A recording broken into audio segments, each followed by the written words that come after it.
Hi friends, আজকে আমরা আলোচনা করব ক্লাস 9-এর ইতিহাস প্রথম অধ্যায়ের নাম হলো ফরাসি বিপ্লব। ফরাসি বিপ্লব সম্পর্কে আমাদের জানতে হলে প্রথমে যেতে হবে অষ্টাদশ শতকের শেষার্ধে ফরাসি সমাজ ব্যবস্থা কীরকম ছিল। ফ্রান্সের শাসন ব্যবস্থা ছিল রাজতান্ত্রিক। 1774 খ্রিস্টাব্দে বুর্ববংশীয় রাজা ষোড়শ লুই ফ্রান্সের সিংহাসনে বসেন। তিনি মেরি আন্তোয়ানেতকে বিবাহ করেন। তারপর থেকেই ফ্রান্সের রাজকোষ প্রায় শূন্য হয়। ফ্রান্সের সমাজ ব্যবস্থা তখন 3টি শ্রেণীতে বিভক্ত ছিল, যেমন প্রথম শ্রেণী। প্রথম শ্রেণীতে ছিল যাজক। দ্বিতীয় শ্রেণীতে ছিল অভিজাত। তৃতীয় শ্রেণীতে ছিল বড় বড় ব্যবসায়ী, বণিক, আদালতের কর্মচারী, উকিল প্রমুখ, কৃষক, শিল্পী, ক্ষুদ্র কৃষক, ভূমিহীন কৃষক ইত্যাদি অনেকেই। তারপর ফ্রান্সের জনসংখ্যার প্রায় 90% ছিল কৃষক। কৃষকরা ভূস্বামীদের জমিতে বেকার শ্রম দিতে বাধ্য থাকত। চাষ, টাইথ এবং টেলি নামক প্রত্যক্ষ কর কৃষকদের কাছ থেকে আদায় করে নিত। অষ্টাদশ শতকে ফ্রান্সের জনসংখ্যা বৃদ্ধির কারণে খাদ্যশস্যের চাহিদা বহুগুণ বৃদ্ধি পেয়েছিল। সেই সময় ফ্রান্সের দ্রব্যমূল্য প্রচণ্ডভাবে বৃদ্ধি পায়, ফলে ফ্রান্সের অর্থনীতি এক ভয়াবহ সংকটের সম্মুখীন হয়। অষ্টাদশ শতকে ফ্রান্সের মধ্যবিত্ত শ্রেণীর উত্থান ঘটে, যেমন জন লক, রুশো, মন্তেস্কু প্রমুখ দার্শনিকরা ফরাসি বিপ্লবের 3টি নীতি অর্থাৎ সাম্যমৈত্রী ও স্বাধীনতার কথা মানুষকে বিশেষভাবে উদ্বুদ্ধ করে তোলেন।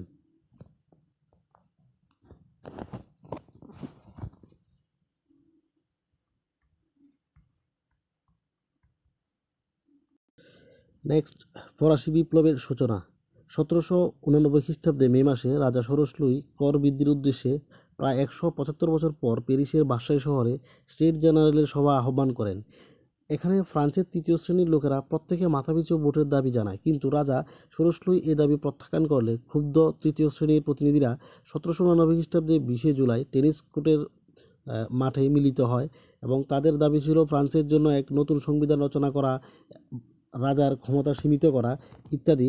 অন্যদিকে ফসলের ক্ষতি হওয়ার জন্য রুটির দামও বেড়ে যাওয়ায় ফলে ক্রুদ্ধ নারীরা রুটির দোকানে হামলা করে।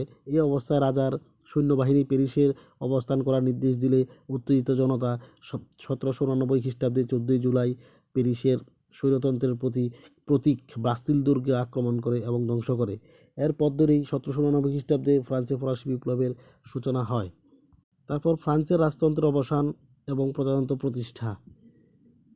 1792 খ্রিস্টাব্দে ফ্রান্সের জাতীয় পরিষদের নির্বাচন অনুষ্ঠিত হয়। ওই বছরে ফ্রান্স রাশিয়া এবং অস্ট্রিয়ার বিরুদ্ধে যুদ্ধ ঘোষণা করে। এই যুদ্ধ প্রকৃতপক্ষে সমগ্র ইউরোপের রাজতন্ত্র এবং অভিজাততন্ত্রের বিরুদ্ধে মানুষের লড়াই ছিল। ফ্রান্সের অর্থনৈতিক সংকট চরম আকার ধারণ করে, ফলে এ সময় বেশি লাভবান হয়েছিল জ্যাকোবিন ক্লাব। এই ক্লাবের সদস্যরা ছিল নিম্ন শ্রেণীর মানুষ। এই দলের নেতা ছিল রোবসপিয়ার। 1792 খ্রিস্টাব্দে জ্যাকোবিন দলের সদস্যরা খাদ্যশস্যের দাম বৃদ্ধি ও খাদ্যের অভাবের বিরুদ্ধে গণবিদ্রোহের পথ বেছে নেয়। ফলে তারা রাজার রক্ষীকে হত্যা করে এবং রাজাকে দীর্ঘদিন বন্দী করে রাখে। 21 সেপ্টেম্বর জাতীয় কনভেনশন ফ্রান্সের রাজতন্ত্র অবসান ঘোষণা করে এবং প্রজাতন্ত্র প্রতিষ্ঠা করে।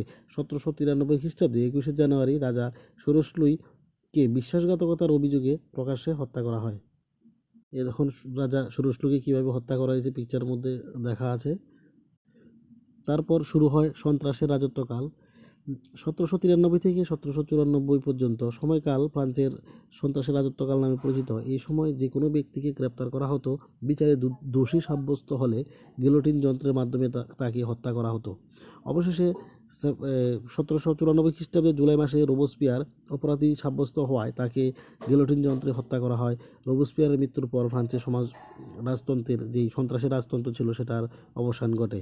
ফ্রান্সে এক নতুন সংবিধান কার্যকরী হয়। এই হচ্ছে রোবসপিয়ারের পিকচার। এই দেখুন কীভাবে রোবসপিয়ারকেও শেষ পর্যন্ত গিলোটিন যন্ত্রের দ্বারা হত্যা করা হয়েছিল। তারপর দাসপ্রথার অবসান। ফ্রান্সে যে কোনো দলের রাজত্বকালে যে সমস্ত বিপ্লবী সংস্কারগুলি হয়েছিল এর মধ্যে অন্যতম ছিল ফরাসি উপনিবেশগুলির দাসত্বের অবসান।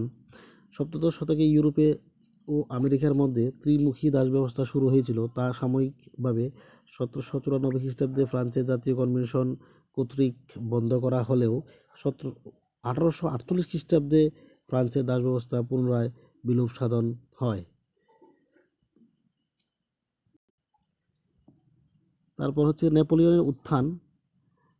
1804 খ্রিস্টাব্দে নেপোলিয়ন বোনাপার্ট ফ্রান্সের সম্রাট হন। তিনি সিংহাসনে আরোহণের সঙ্গে সঙ্গে ফ্রান্সে রাজতন্ত্রের প্রতিষ্ঠিত হয়। তিনি বেশ কয়েকটি কর্মসূচি গ্রহণ করে ফ্রান্সকে সুগঠিত করার চেষ্টা করেন। 19বিংশ শতাব্দীতে ফরাসি বিপ্লবের আদর্শ ফ্রান্স থেকে সমগ্র ইউরোপে ছড়িয়ে পড়েছিল। নেপোলিয়ন বোনাপার্ট প্রথম দিকে সবাই মানে তিনি যে সমগ্র ইউরোপের জয় করার চেষ্টা করেছিলেন, তার পরবর্তী সময়ে তিনি ফ্রান্সের রাজা হন। তারপর ফরাসি বিপ্লবের প্রভাব বা গুরুত্ব। ফরাসি বিপ্লবের ফলে কী কী হয়েছিল? ফরাসি বিপ্লবের ফলে আমরা দেখি যে সামন্ততন্ত্রের ধ্বংস। ফরাসি বিপ্লবের ফলে প্রথম সামন্ততান্ত্রিক যে কাঠামো ছিল, যেই প্রথম যাজক, অভিজাত এবং যেই কৃষক, যে তিনটা স্টেজের যে সামন্ততান্ত্রিক ব্যবস্থা, সেটা ধ্বংসপ্রাপ্ত হয়েছিল ফরাসি বিপ্লবের ফলেই। 1789 খ্রিস্টাব্দে ব্যক্তি ও নাগরিক অধিকারপত্রের মধ্যে দিয়ে জনগণের সার্বভৌমত্ব প্রতিষ্ঠিত হয়। ফরাসি বিপ্লবের ফলে সাম্য, মৈত্রী ও স্বাধীনতা, এই তিনটি আদর্শ প্রতিষ্ঠিত হয়। ফরাসি বিপ্লবের ফলে ফ্রান্সে পূর্ব বংশের রাজতন্ত্রের অবসান ঘটে এবং প্রজাতন্ত্র প্রতিষ্ঠিত হয়েছিল। ফরাসি বিপ্লবী ফরাসি জাতিকে ঐক্যবদ্ধ করে দেশপ্রেম বোধ ও জাতীয়তাবাদের বিকাশ ঘটিয়েছিল। Thank you for watching my videos.